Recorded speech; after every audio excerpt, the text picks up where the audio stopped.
আসসালামু আলাইকুম। মিষ্টি কুমড়া কম বেশি সবাই পছন্দ করে। আজকে আমি মিষ্টি কুমড়া দিয়ে শুটকির সহজ একটি পদ্ধতি দেখাবো। তাহলে চলুন উপকরণগুলো দেখে নেওয়া যাক। এখানে 100 গ্রামের মতো শুটকি নিয়েছি। শুটকিতে প্রচুর পরিমাণ ময়লা থাকে, সেই জন্য শুটকিগুলোকে ভেজে গরম পানি করে ধুয়ে পরিষ্কার করে নিয়েছি এবং আদা রসুন বাটা, 4-5টা কাঁচামরিচ, পেঁয়াজ কুচি।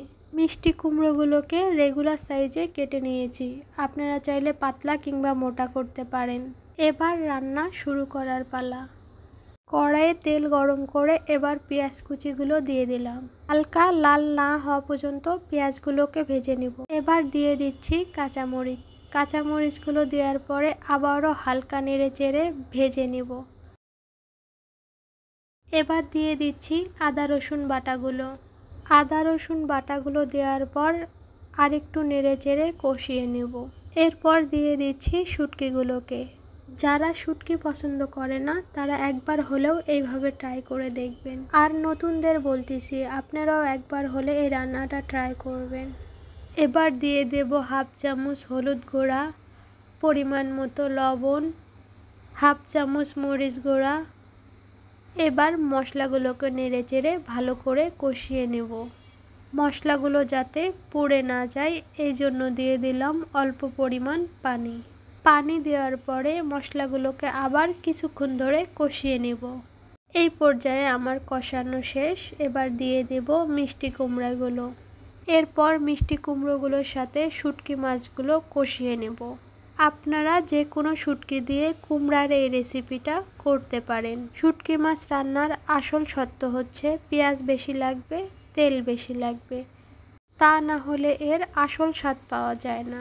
এবার দিয়ে দিচ্ছি 3-4 মিনিটের জন্য ঢাকনা। এবার ঢাকনাটা খুলে পানি শুকিয়ে গেছে এবং তেল বেরিয়ে এসেছে। এবার তরকারিগুলোকে একটু নেড়ে চেড়ে দিয়ে দেব পরিমাণ মতো পানি। আপনারা চাইলে এখানে গরম পানিটাও ব্যবহার করতে পারেন। পানিগুলো দেওয়ার পরে তরকারিগুলোকে একটু নেড়ে চেড়ে দেব। আর হ্যাঁ, পানির পরিমাণটা ঠিকঠাক না দিলে কুমড়োগুলো গলে যেতে পারে। এবার দিয়ে দেব 20 মিনিটের জন্য ঢাকনা। 20 মিনিট পর ঢাকনাটা খুলে এবার দেখে নেব আমার রান্নাটা হয়েছে কিনা।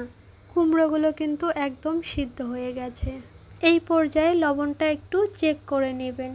আমি আর বেশি ঝোল কমাবো না, নতুনদের জন্য এই রান্নাটা সহজভাবে দেখালাম। যদি ভালো লেগে থাকে একটা কমেন্ট করে জানাবেন। আমার রান্নাটা শেষের দিকে। এবার চুলাটা অফ করে পরিবেশনের পালা। দেখতে কতটা লোভনীয় হয়েছে। গরম ভাতের সাথে এমন একটি রেসিপি পেলে আর কি লাগে। আমার এই কুমড়ার রেসিপিটি আপনারা একবার হলেও ট্রাই করবেন। সবাই ভালো থাকবেন, সুস্থ থাকবেন, আমার জন্য দোয়া করবেন। আল্লাহ হাফেজ।